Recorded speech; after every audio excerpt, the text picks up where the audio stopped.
I don't know who's hunting me or who's pretending not to. If I choose wrong, I'm gone before sunrise. And the messed up part is, I don't even know which one of my own boys set me up. I just know that dawn might never come. You're watching Tales from the Block. Hit that like button and subscribe. I got real stories from the streets for you. Before that night, before paranoia turned every shadow into a potential hitman, life in what's already pressed on my chest like a cinder block. Sirens echoing off brick walls, dogs barking at ghosts, smoke drifting out of busted windows. But we had rhythm. We had routine. We had a way we moved. And me? I was right in the middle. Not top dog, not a nobody, just the kind of soldier who handled things clean and quiet. I thought loyalty meant something. I thought our set was solid. I thought my name was good. But the moment I stepped out that back door behind the corner store and heard footsteps trailing me, I realized something had shifted, and not in my favor. That alley was always dim, lit by a single busted street lamp that flickered like it was trying to stay alive. Trash bags rustled in the breeze. A cat darted across the dumpsters. Normal stuff, except the footsteps weren't normal. They paused when I paused. They sped up when I did. I didn't look back. Street rule number one. When you're being hunted, don't give your fear away. But my fingers twitched toward the knife tucked inside my hoodie pocket. My heartbeat climbed into my throat. Someone whispered my name, calm, low, almost respectful, but not friendly. Not anymore. I kept walking, turned the corner into the main street. Cars rolled by slow, windows tinted too dark to see inside. A group of dudes in blue hoodies leaned on a chain-link fence, watching the world with blank expressions. A woman screamed at her boyfriend from a balcony. Smoke rose from the next block like somebody burned something they wanted gone forever. What's looked normal? But the alley behind me hummed with the kind of silence that meant danger. The whispers had started earlier that day. Side comments, strange looks, people speaking to each other in half sentences that ended when I stepped into earshot. You heard what they saying? No way, bro. Not him. That's what I thought too. His spot got hit clean. Cops ain't never been that precise. I tried to ignore it. That's what you do when the streets start stirring. You keep moving, keep working, keep breathing like nothing's changing. But I could feel it like a cold hand pressed between my shoulder blades. Something was wrong. The spot that got busted wasn't some random place. It was one of ours, a stash house only a handful of us knew about. Protected, hidden, secure. A place we treated like sacred ground because one mistake meant years behind bars. And somehow cops slid through the back, shut off the cameras, moved like they knew the blueprint. Word spread faster than fire on dry grass. Somebody snitched. Someone handed the police the layout, the schedule, the keys. Someone close. Someone trusted. And because I was one of the last to check the place that night, my name was suddenly the easiest one to grab and throw into the fire. I didn't think they'd actually believe it. Not my people. Not the ones who knew me since I was barely tall enough to see over the counter at that same corner store. But rumor doesn't care about truth. Rumor cares about speed. Rumor cares about survival. I crossed the street, hoodie tied around my face, heading toward the cul-de-sac where we usually met up after dark. My plan, the stupid, hopeful part of me, was to talk to the crew, find answers, prove I wasn't the one. But a black Impala rolled by slow, headlights off, coasting like a predator. 3 silhouettes inside. One of them wearing a shape I recognized, the outline of a fitted cap pulled low. Another one holding something long on his lap. Not good. I ducked behind a parked car, just as the Impala paused at the stop sign. The window slid down halfway. Someone inside leaned forward slightly, like they were trying to spot a deer that wandered too far from the herd. They were looking for someone. Me. My breath froze. A pulse pounded in my neck. I waited until they rolled on, turned right, and disappeared around the corner before I came back up. My palms were sweating. My legs felt too light, like I was balancing on broken glass. That wasn't patrol. That wasn't random. That was a hunt. And the worst part? Those were my own. I knew then, talking wasn't going to fix anything tonight. Not with them in that mindset. Once suspicion takes root, the streets don't slow down to debate. They strike first. Question later. Bury you before the truth can breathe. So now I had one night. One night to prove my innocence. One night to outrun the people who once fought beside me. I headed down Wilmington, deeper into the heart of Watts. Lights from passing police cruisers painting the asphalt red and blue. The air tasted like metal from the train tracks, like electricity right before a storm. Every time I heard a car engine behind me, I tensed. Every time a silhouette moved on a rooftop, I imagined a gun. Some part of me wanted to scream at the whole block. I didn't do this, but that's not how it works. Streets don't listen. Streets only watch. I pulled out my phone. 3 missed calls, all from the same person, a guy I'd known since middle school. A guy who never called me unless something was urgent. His name was Tavo. Short, wiry, always in oversized hoodies, always pacing when he talked. Tattoos creeping up his neck like vines. Eyes sharp, always observing. He wasn't the strongest fighter or the loudest dude, but he was loyal. Or at least I used to think so. I hit redial. He picked up before it rang twice. "Where you at?" he asked. His voice was tight, low. Not angry, but scared. That scared me more. "Moving," I said. "Why? What's going on?" "You ain't heard." "Heard what?" "Spit it out." He hesitated, and that hesitation carved deep into my gut. "Word is they already got the green light on you." I closed my eyes for a second, breathing through the sudden spike of adrenaline. "Who gave it?" "Don't ask me that. Just don't come near the block. Don't go to the trap. Don't talk to nobody directly. You gotta lay low. Lay low." I hissed. "That makes me look guilty." "You look guilty either way right now. That bus was too clean, too smooth. They think somebody opened the door for the cops. And your name is hot." "I didn't do it." "I believe you," he said quickly. Too quickly. But not everybody does.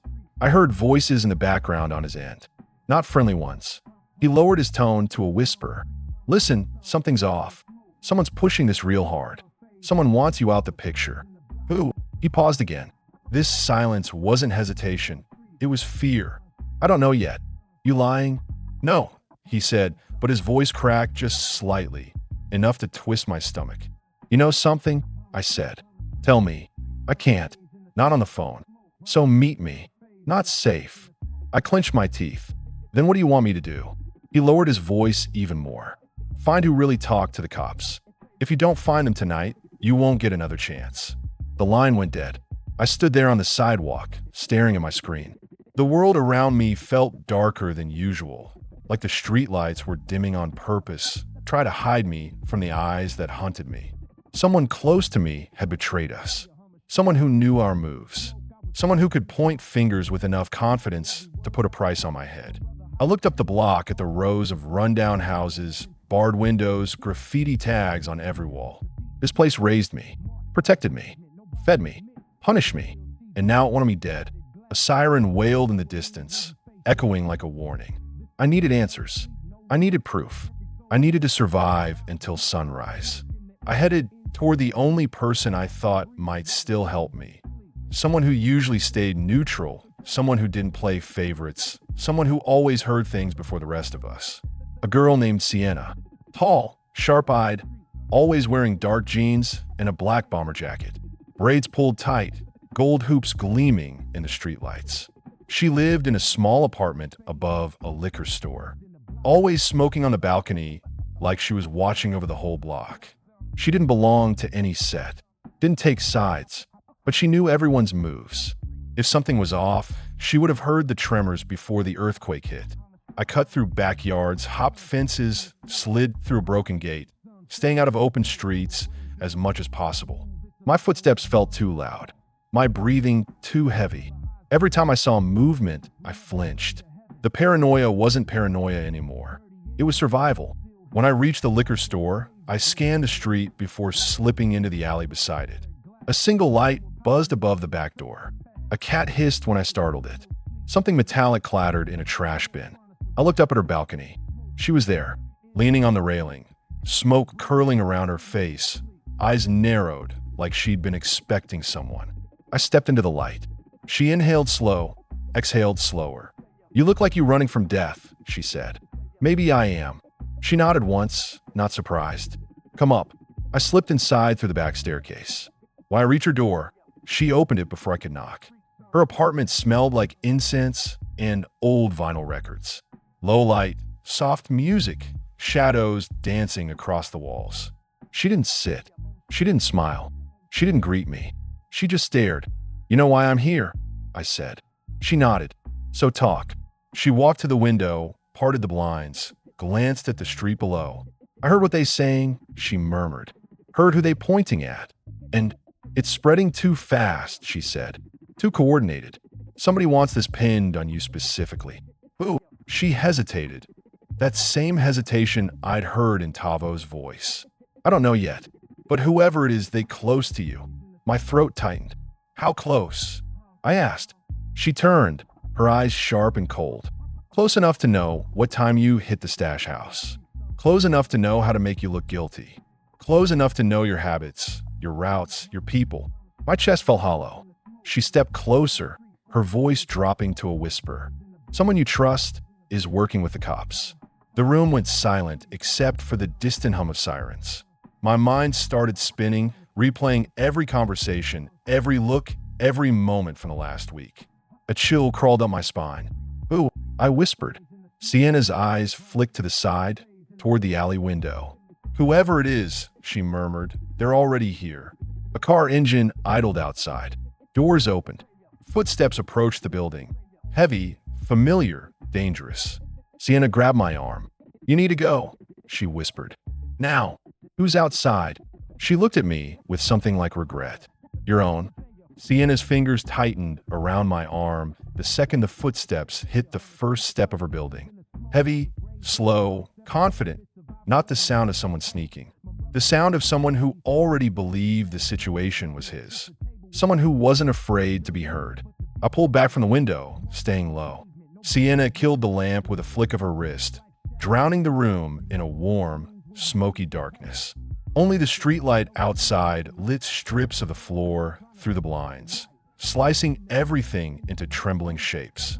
"How many?" I whispered. She didn't look at me. Her jaw tensed the way it always did when she was calculating. 3, maybe 4. Whose voices? Do I know? When I don't. Her eyes flicked toward the door. "You need to move before they check apartments." My pulse hammered. They were fast, too fast.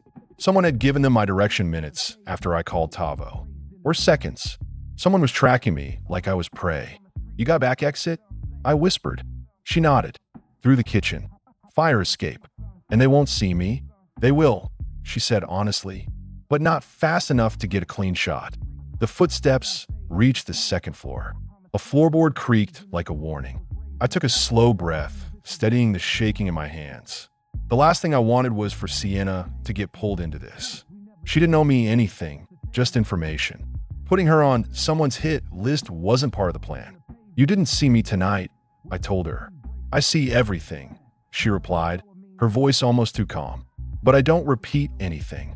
She paused, then added, "Go." I moved light on my feet, slipping through her kitchen and pushing open the small window above the sink. Cold night air slapped my face. The metal fire escape rattled softly under my weight. I climbed down one level, then froze when I heard the knock on Sienna's door. Not a knock, a bang. "Open up." That voice I recognized. Harsh, impatient, full of fake authority. A guy named Kano. Broad shoulders, shaved head, always wearing a royal blue windbreaker with the hood up. Tattoo under his left eye, a small broken crown. He liked being in charge more than he liked being right. Another voice followed, deeper, calmer, more controlled. "Check the rooms." That one made my stomach twist. Cray. If Kano was the fuse, Cray was the explosion. Tall, built like a linebacker, hoodie stretched across his chest. He never raised his voice. He didn't need to. His presence alone made people stand straighter. If he was here, this wasn't a random patrol. This was a sanction hunt. Sienna played it perfectly. I couldn't hear her words, only the ice in her tone. She was stalling them, blocking the doorway with pure attitude. Buying me seconds. I reached the final step of the fire escape and dropped into the alley. Niche bent. Silence. I pressed myself against the wall, listening. Footsteps thundered through her apartment. They were searching, and they wouldn't search long before realizing the window was open. A voice hissed from above, "Kanos." He was here.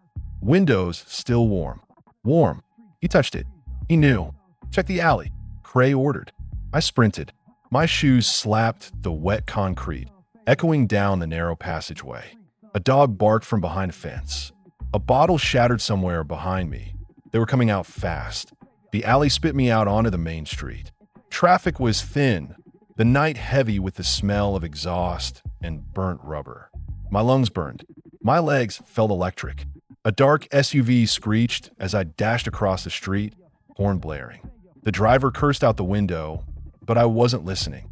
I cut sharp into a side street, ducked behind a half-collapsed garage, and pressed myself against the wall, panting. My breath fogged the air. Footsteps emerged from the alley behind me. Fast, angry. He went this way. Kano's voice, too loud. Cray answered with a low command I couldn't make out. I slid into the shadows behind the garage, crouched low, and forced myself to go still. Completely still. My heartbeat was too loud. I felt like it echoed off the walls. They ran past the street entrance, scanning corners, checking cars. Their silhouettes cut across the glow of a flickering streetlight. Cray paused, head turning slightly, listening, smelling, sensing. I didn't breathe. A long second passed. 2. Then he moved on. When their footsteps faded, I exhaled shakily and stepped out from behind the garage.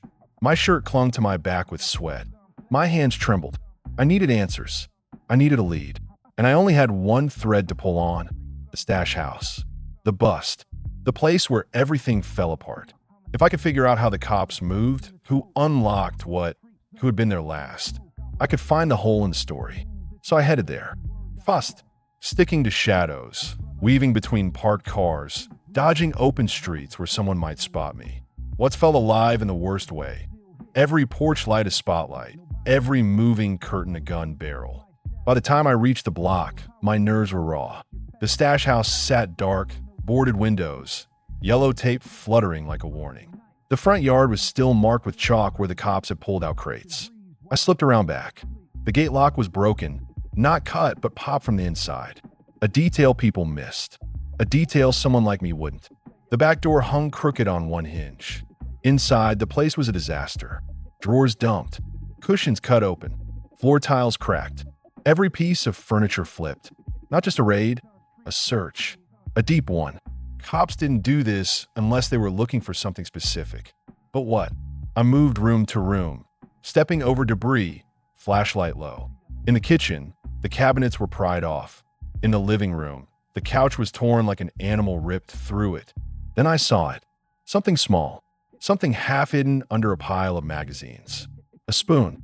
Not just any spoon, a metal one with a skull engraved on the handle. I felt a chill crawl down my spine. That spoon didn't belong here. It belonged to one person.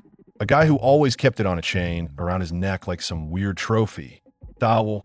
My breath caught. Why would a spoon be here? Why would he be anywhere near this place the night it got raided? And how did he call me tonight, already knowing I was being hunted? I picked up the spoon. Cold metal. Fresh shine. Someone placed it here recently. Someone wanted me to find it. Or someone dropped it during the setup. I stood there, the spoon in my hand, feeling the weight of a sickening realization settle in. Tava wasn't scared for me. He was scared of being exposed. A floorboard creaked behind me. A spoon. A shadow stood in the hallway, tall, silent, watching. Then a voice cut through the darkness. You shouldn't have come here. And I froze because the voice wasn't Cray's, or Kanos, or anyone from the crew. It was someone I hadn't heard in months. Someone who wasn't supposed to be anywhere near this part of Watts. And suddenly, everything I thought I knew about this setup started to collapse under its own weight. The beam of my flashlight jittered across the busted doorway as the silhouette stepped forward, slow and deliberate. For a second, my mind refused to connect the voice with the figure, like my brain glitched under the weight of shock. Then the figure came into the light. Trez. Same lanky frame. Same braided ponytail tucked under a black cap. Same scar slashing across his left eyebrow. The one he got from that night outside the laundromat when things went sideways. He wore a faded navy hoodie, hands deep in the pockets, eyes steady, unreadable. He wasn't supposed to be here. He wasn't supposed to be anywhere near us. He disappeared months ago after the fallout with some fools in Eastside Jefferson. Rumor was he left town. Rumor was he switched sets. Rumor was he got locked up. Rumor was he was dead. But here he was, standing in the shadows of the raided stash house like he'd been waiting for me. My grip tightened on the spoon in my hand. How the hell? I started. He shook his head slow. Don't talk. Not yet. His calmness scraped my nerves raw. He looked around the destroyed room like it was an art exhibit. Then his eyes locked onto the spoon. You found that fast. My breath slowed, deep and shaky. You knew it was here. Of course I knew, he said. Been watching this place for days. What? Instead of answering, he walked past me, brushing my shoulder with a casualness that felt intentional, a reminder that he wasn't scared, a reminder that I should be. He crouched next to a pile of busted drywall, pushing it aside with the back of his hand until a small gap opened between the studs. Nothing inside, but the space was too clean. Something had been there recently. You looking for something? I asked. He didn't turn. Nah, someone already took it. What? He stood slowly, wiping dust off his palms. His expression didn't change, but something in his jaw flexed.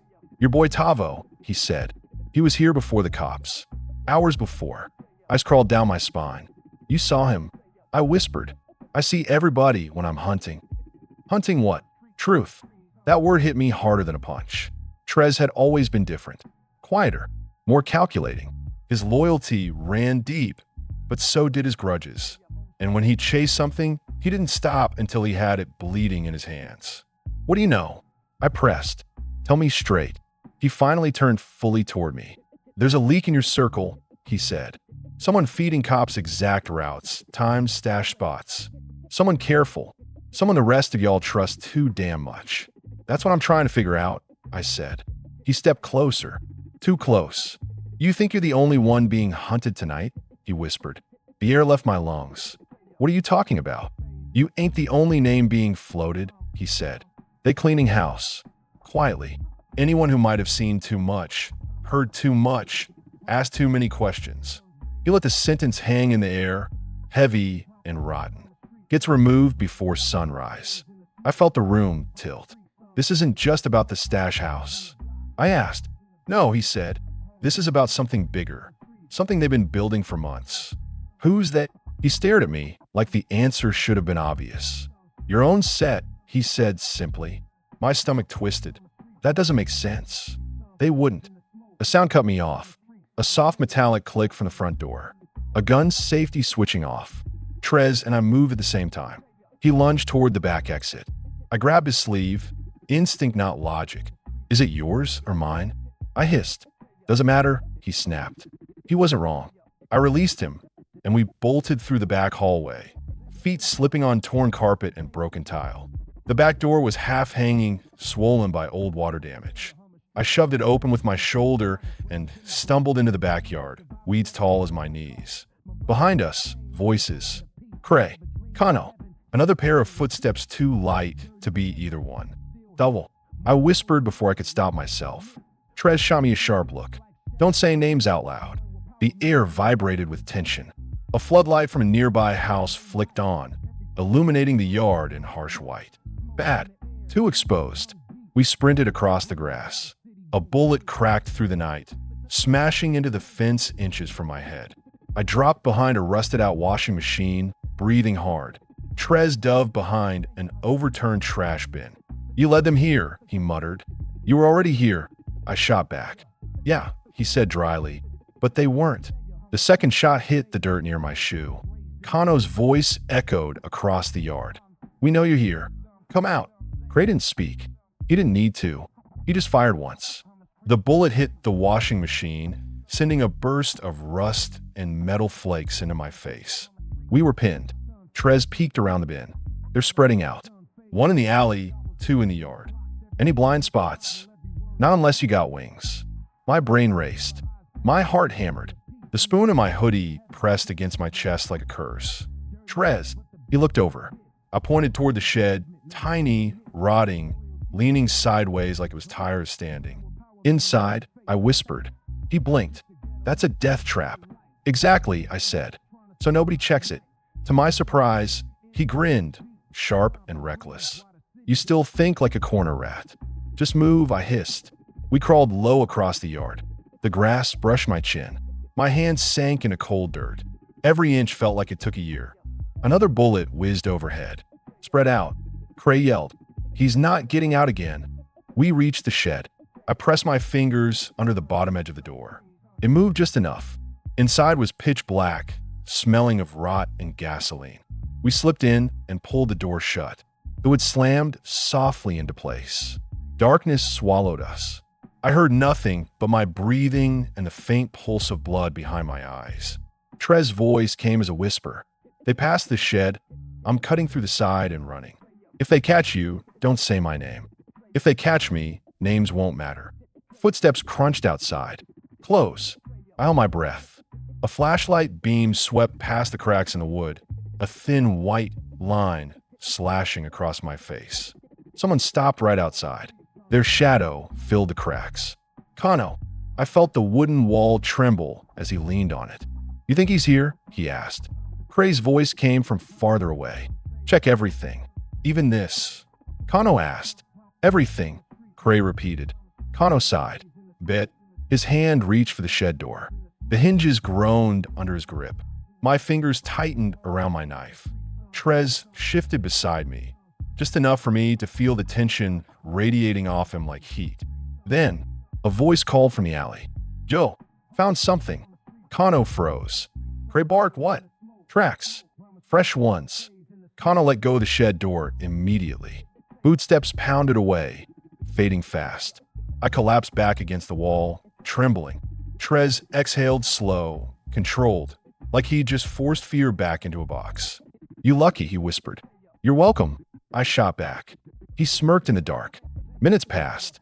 5, 10, long enough for my legs to go numb and my heartbeat to stop trying to rip through my ribs. Finally, Trez spoke again. "You need to understand something," he said quietly. "This isn't just some snitch situation. Someone's reorganizing the whole damn set. Cutting loose ends. Replacing people." "Replacing with who?" I asked. He hesitated. "That's the part one can't prove yet. But someone's feeding them power. Someone from the inside. Double. Maybe," he said. "Maybe not." I reached into my hoodie and pulled out the spoon. Trez's eyes locked onto it, even in the dark. "That was his," I said. "I know. He left it here. Or someone wants us to think he did." That lodged itself in my chest like a shard of glass. "You think someone planted it?" "I think someone's playing both sides," he said. "Cops and crew. Feeding each what they need to stay just enough ahead." My head spun. "So who's running this?"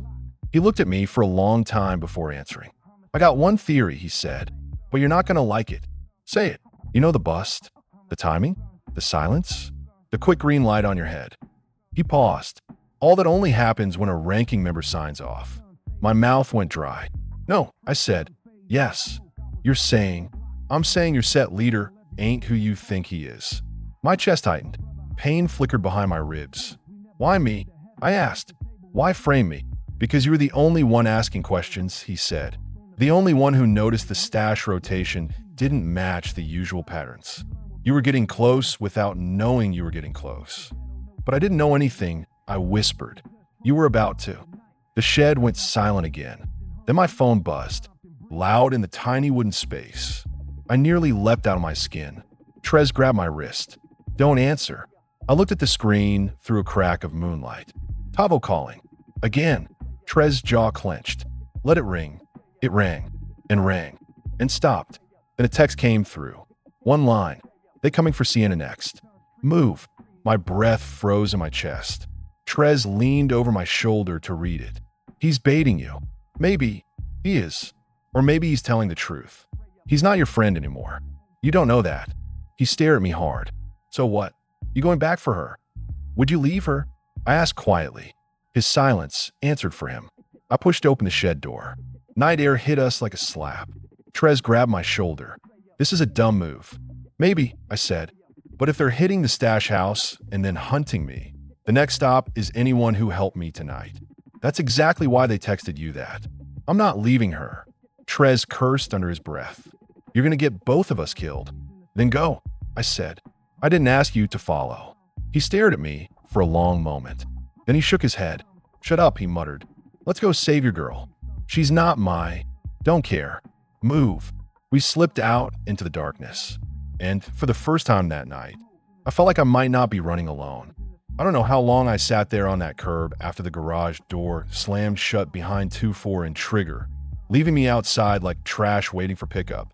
The cold from the concrete crawled through my jeans, but I barely felt it.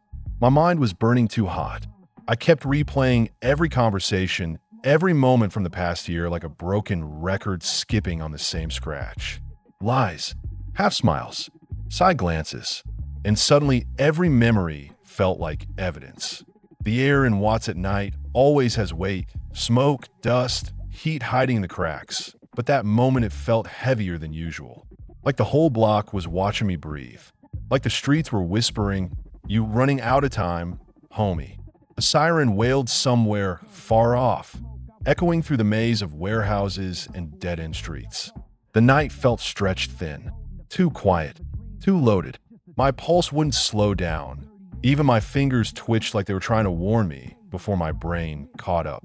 I had one lead now, Patch, and the more I let the name settle, the more it made sense in a way that made me sick. Patch, the dude who always stayed close enough to know everything, yet distant enough to slip away whenever things heated up. The dude who acted like he cared too much while never actually putting anything on the line. The dude who, for a whole year, found ways to be everywhere and nowhere at the same time. It was like a cold hand pushed inside my chest and squeezed. I stood up, slowly, like the air itself was resisting it. My legs felt stiff, but my resolve? Hard as steel now. I walked, didn't run, didn't panic. Running draws attention. Walking? That's what ghosts do, and that's what I was right now. A ghost moving through a city that had already marked me dead. The further I got from the warehouse district, the louder the streets became. Cars peeling off from red lights. Music rumbling from passing lowriders, the occasional shout in the distance. Nothing unusual, but every sound made me flinch anyway. Trust wasn't just broken, it was shattered, and the shards were cutting me from the inside out. By the time I reached Central Avenue, I already knew where I was heading. Patch had one place where he always retreated when he wanted to be alone. A place he said helped him think. That old busted motel on 112th, the Silver Palm, where everything smelled like cigarettes and regret. I never understood why he liked it there, but maybe I never understood him at all. I slipped through the side alley, keeping my hood up. A broken neon sign flickered against the white-stained stucco walls, casting sickly blue shadows.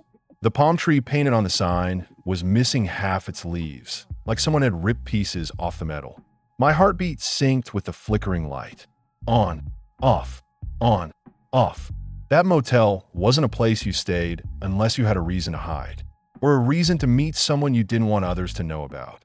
I moved past room 5, the one with duct tape over the window, and then room 6, where some guy was standing shirtless in the doorway arguing with a woman who kept wiping tears off her cheeks. Room 7 was the one I wanted. Patch's spot. I slowed. Light slipped through the crack at the bottom of the door. Not bright, just enough to outline the dust and dirt on the ground. My throat tightened, not from fear, from something worse. Something like betrayal, realizing it's no longer a possibility. It's about to become a fact. I pressed my ear to the door. At first, nothing. Just the hum of the ancient AC units somewhere inside. Then, a voice. Not Patch. Deeper. Official. The kind of voice that asks questions it already knows the answers to. I need the rest of it tonight. Command wants the drop finalized before the next sweep. My stomach clenched. A second voice. Patch. Tired. Nervous. Shaky. Not the Patch I knew. I told you, man. I'm working on it. They already think someone's snitching.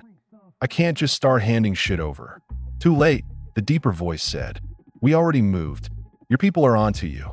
You either close this out, or you're done. Patch didn't answer right away. The silence stretched thin, like a wire about to snap.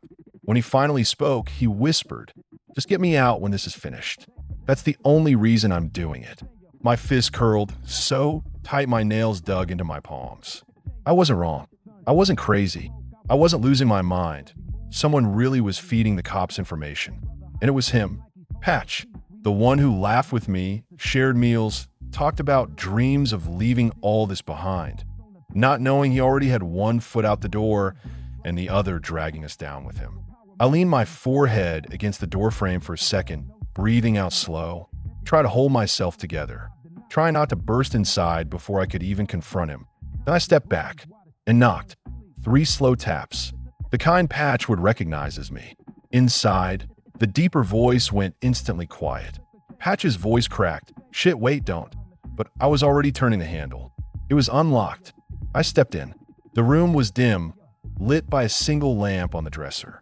The wallpaper peeled like old scabs, and the air smelled like mildew and cheap cleaner. Patch stood in the middle, eyes wide, jaw trembling, wearing those same gray sweats and the blue hoodie with the ripped sleeve. His hair was messy like he'd been running his hands through it all night. The other man, the deep voice, stood by the bathroom door. Black jacket, plain jeans, clean haircut. Gulp. He didn't have to show the badge. His posture screamed law enforcement. Hands near his waist, but not threatening, yet. Patch swallowed hard. His eyes darted between me and the cop like he was choosing who to fear more. I shut the door behind me. The click of the latch felt like fate sealing itself. Patch spoke first. "I listen, it's not what you think." I laughed. Not loud. More like disbelief escaping through my teeth. Then start talking, I said, voice low, steady, too calm for how much chaos was clawing inside me. The cop stepped forward, hand raising slightly as if to calm the room. "We're in the middle of..." He didn't get to finish. I stepped toward him and he froze, stopping mid-sentence. "Don't." I said it quietly, not threatening, just a promise. Patch grabbed the cop's arm like he was afraid I'd rip him apart. "Joe, chill. He's not." I cut him off. "What are you doing here, Patch?" Just one question, one truth, just one thing I needed to hear from his own mouth. Patch hesitated. His lips trembled. His eyes dropped to the floor like he couldn't stand the weight of looking at me. "I didn't have a choice," he whispered. "My whole body got hot." "Nobody forced you into that," I said. "Nobody forced you to snitch. Nobody forced you to set us up." Patch shook his head, eyes glistening under the dim lamp. "You don't know everything, man." "Then explain." I snapped, voice rising despite myself. "Explain why the cops hit our spot. Explain why they showed up right after I left. Explain why I'm the one being hunted while you're in here, having meetings with a Fed like it's a damn business deal." Patch winced like every word hit him. The cop looked annoyed, like we were wasting his time, but he stayed quiet, letting Patch speak.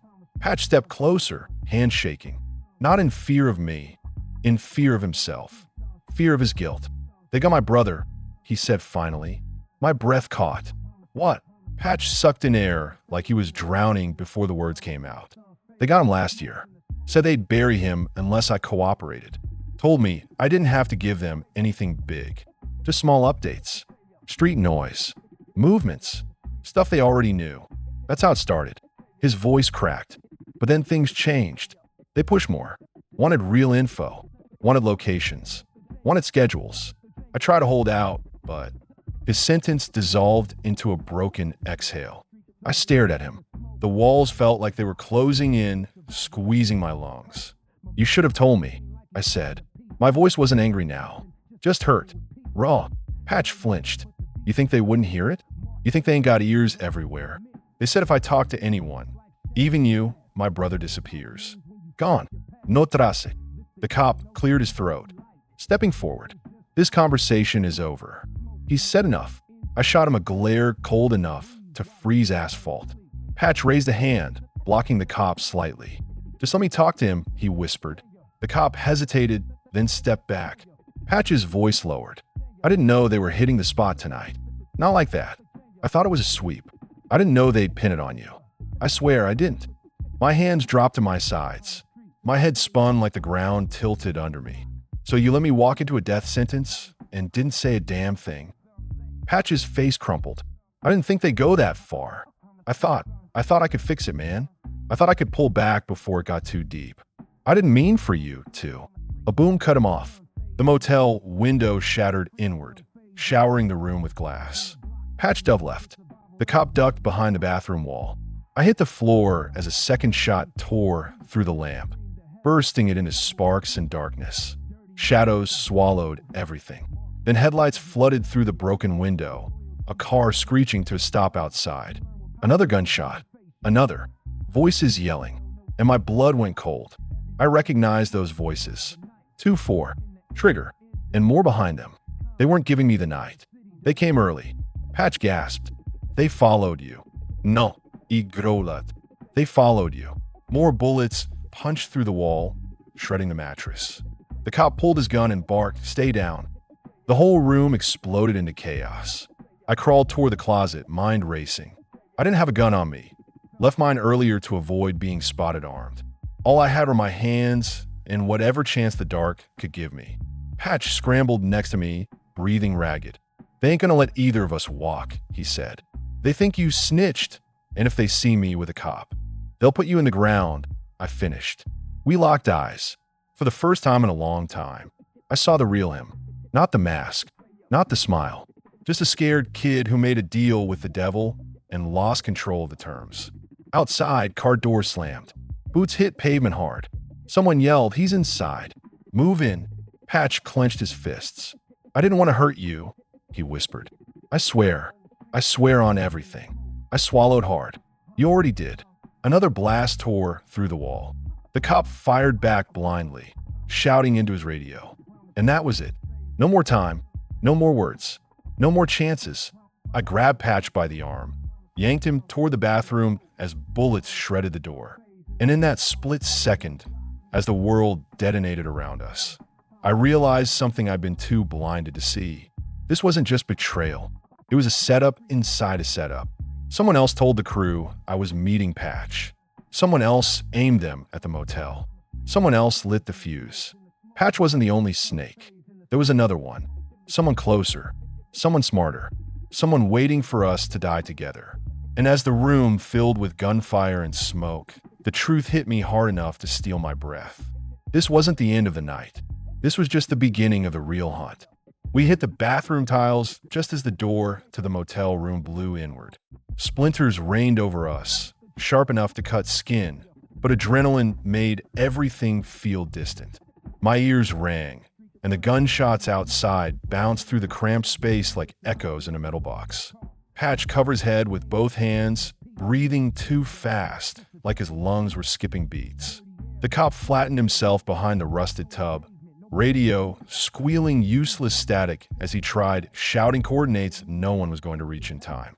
Then another voice cut through the chaos, one I recognized instantly. "Trigger, check every corner. If he's in there, we in it right now." Their boots pounded against the cheap carpeting outside. The shadows beneath the bathroom door shifted. One set of legs, then two, then more. They were closing in like wolves smelling blood. Patch grabbed my sleeve, whispering, "We're trapped, man. We ain't getting out." But I wasn't hearing him. Not really. My mind was running somewhere else, piecing together everything I've been too blind, too loyal, too scared to admit. Patch was dirty, but Patch wasn't the only one playing both sides.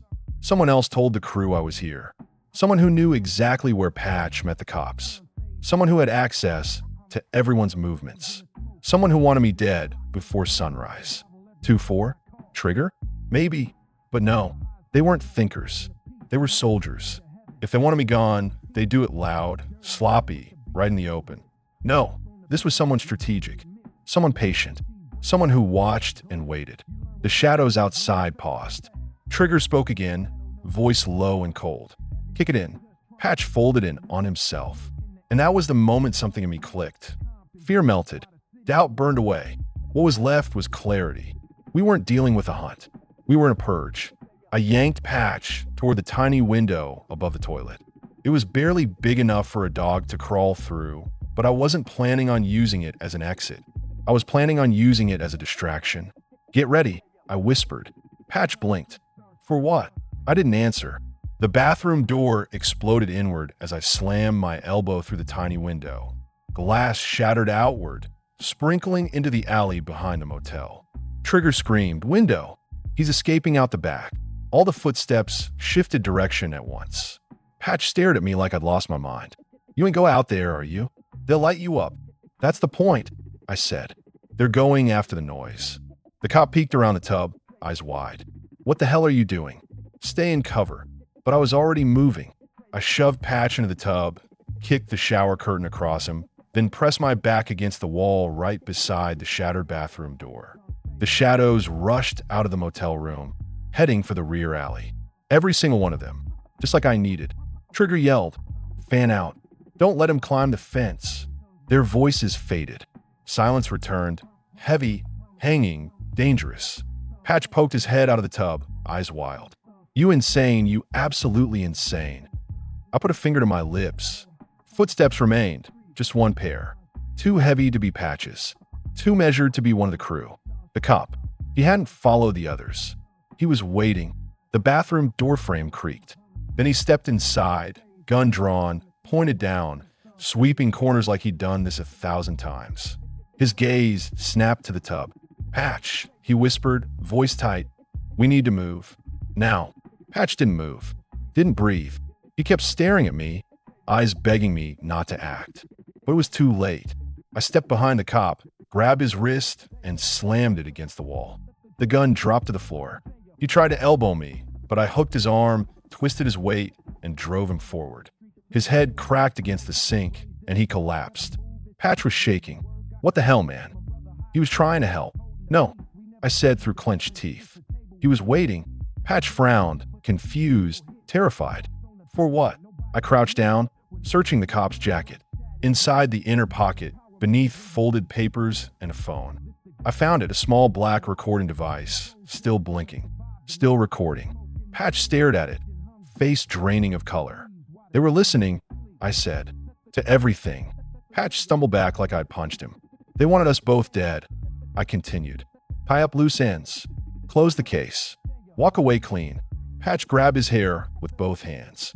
Man, no. "Because you're a liability," I said, "and I'm the perfect scapegoat."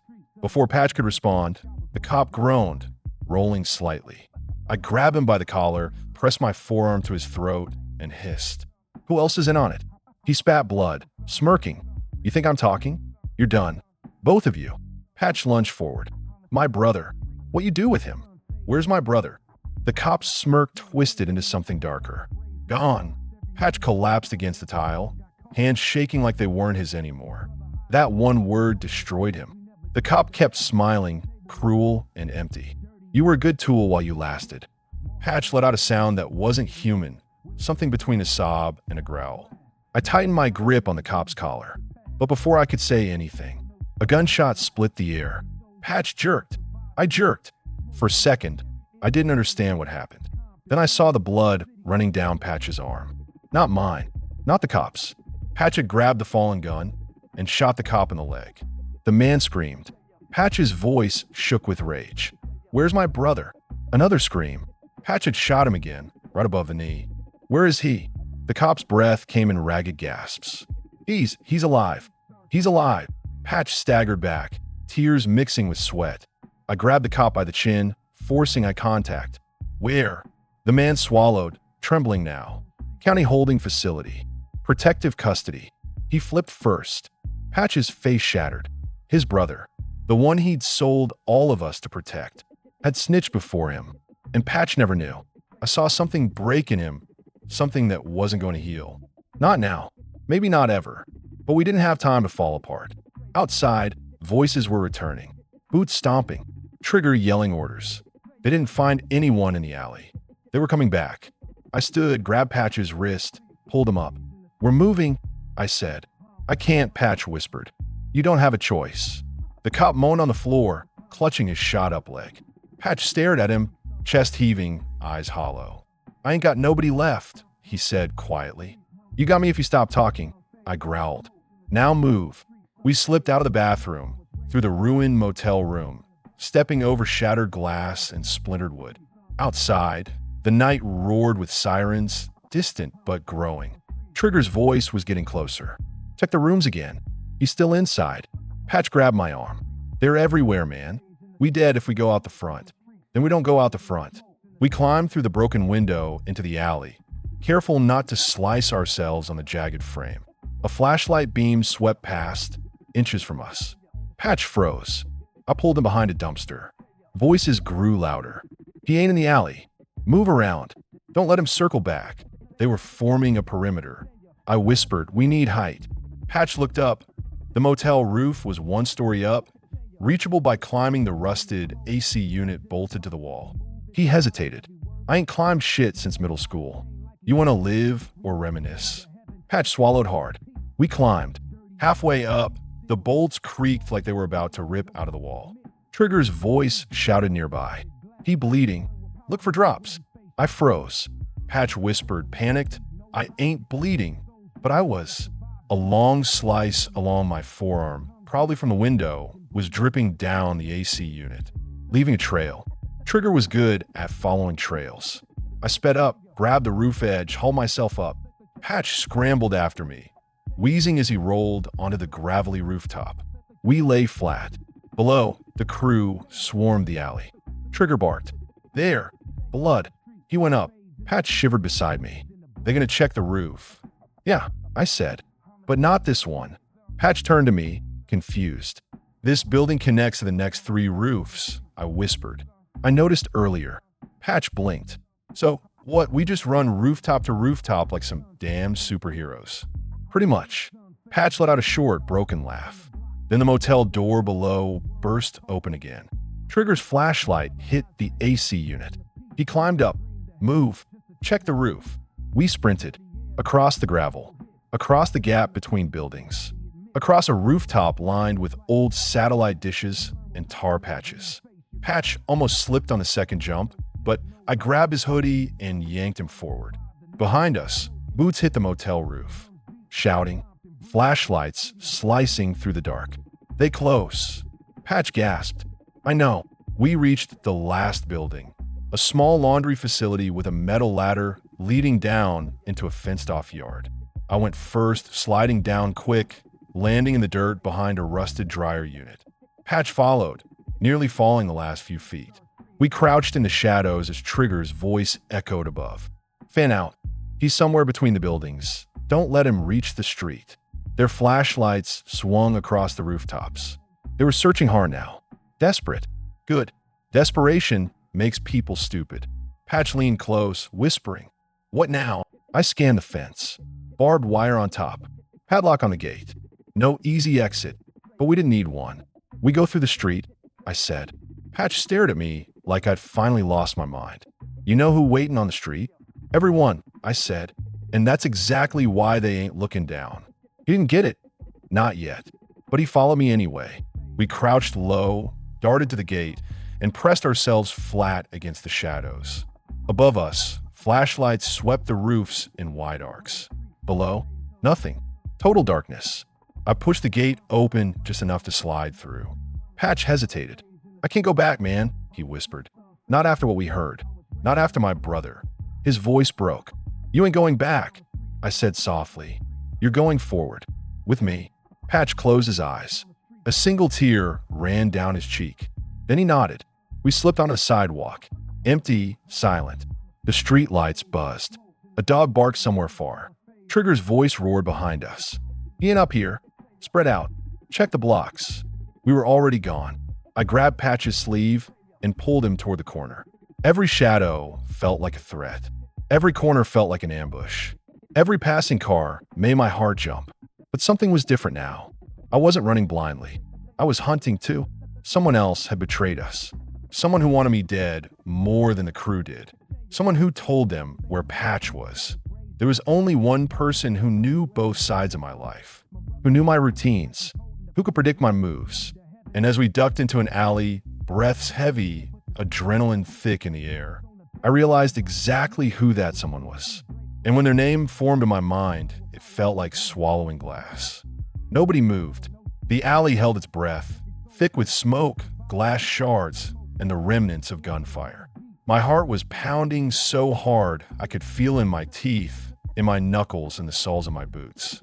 Patch crouched beside me, trembling, eyes wide with fear I recognized, the kind I'd seen in myself more times than I cared to count. Martel stood across the open space, shoulders squared, chest heaving, the dim light catching the blood on his jacket and turning into something almost ceremonial. He wasn't smiling. He was calculating, waiting. I took a slow step forward, boots scraping gravel, every movement deliberate. The air was thick with anticipation, heavy and electric, as if the city itself had frozen to watch what would happen next. Patch whispered something behind me, his voice trembling. I can't do this. I can't. I didn't answer. Words wouldn't help. Nothing would help. Survival demanded action. And the streets had taught me a simple rule. Hesitation is death. Martel tilted his head, studying me like a predator assessing prey. So this is it, huh? You think you can walk into my world and walk out alive? I don't think, I said. I know. The tension cracked like a lightning strike. I moved first, lunging toward him with everything I had. He met me mid-step, and our bodies collided, shoving me backward, fists and elbows flying. Pain shot through my ribs, but I ignored it. I had trained for fights like this, but never for the stakes. Never for someone I had once trusted to stand beside me. Patch stumbled behind me, tripping over broken glass. Careful, I barked, yanking him up and pressing him behind a dumpster. Stay low. Watch for the others. Martel swung, catching me in the shoulder, knocking me off balance. I rolled, landing hard, dirt and gravel cutting my palms. My vision blurred, but I caught my breath, centered myself. Every sense was screaming. Every street sound, every distant siren, every echo of footsteps was a potential threat. I saw the gun lying half-hidden beneath a pile of trash. Not mine. Not Martel's. A fallen piece of chaos left behind by someone smarter, someone who knew how to manipulate the street's rules. I dove for it, fingers brushing the cold metal, and snatched it up. The weight in my hands felt like destiny. Martel lunged again, and I fired. The crack of the gun echoed off the alley walls, sharp, brutal. He staggered back, clutching his shoulder, and I saw it. A flicker of vulnerability, the first real weakness I'd witnessed in him. But it was fleeting. Predators don't stay vulnerable for long. He growled, shaking it off, and came at me again with raw, relentless force. Patch's hand gripped my sleeve. "We gotta move," he shouted. I glanced at him. He was pale, soaked in sweat, but his eyes had fire too. Not the fire of survival, but the fire of someone who finally realized what betrayal truly costs. I nodded and we moved, out of the alley, toward the rooftops. What stretched out beneath us, a labyrinth of dark streets, flickering neon, and endless shadows. Every block held a memory, a lesson, a ghost.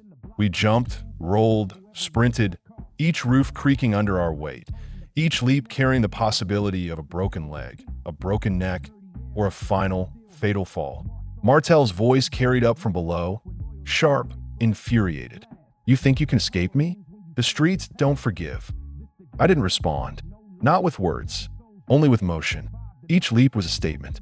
Each landing was a vow. We weren't just running. We were hunting now, too. Every instinct, every ounce of adrenaline was focused on survival.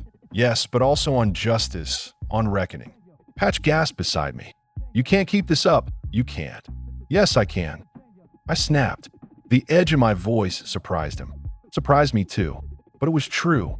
I had no choice but to push forward to outrun, outthink, and outfight anyone who stood in our way. We reached the last building before the street opened to a wide intersection.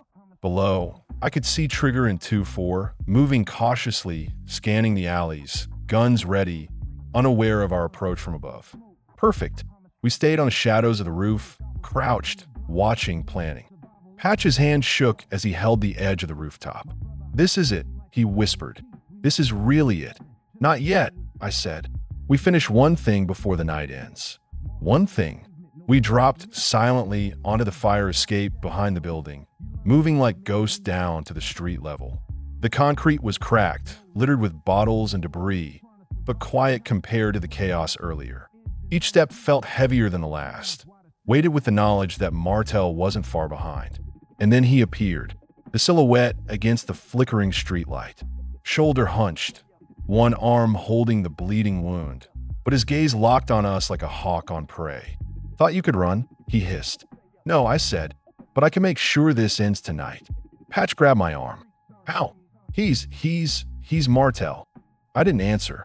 I I stepped forward, gun raised, heart hammering. Everything about the streets, everything I'd learned about betrayal and survival, about loyalty and lies, culminated in this single moment. One misstep, one hesitation, and it would all be over. Martel charged. I fired. He twisted, catching the shot in his shoulder again, staggering, but moving faster than anyone with a wound should. His grin was infuriating. Infuriating because it reminded me of the man I'd once called a friend. We collided in the middle of the street, fists and feet moving in brutal rhythm.